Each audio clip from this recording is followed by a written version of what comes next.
Hi, my name is Jane Hicks and I'm a product line manager here at Weltron.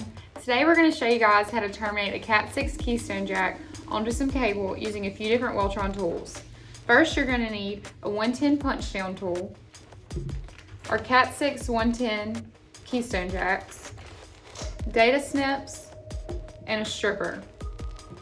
First step we're going to do is to put around 2 inches of the cable into the tool, pinch down, and twist. This is going to allow us to remove the jacket. Once the jacket is removed, you're going to see a couple different things: the rip cord, twisted pairs, and the internal spline.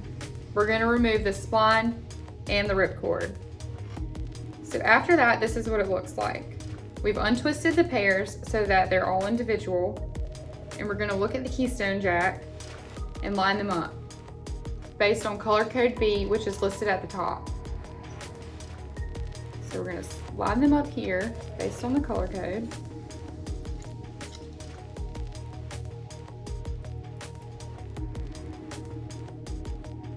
Next step is we're going to insert this into the tool,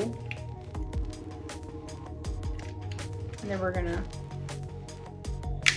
punch down so that it removes the excess wire.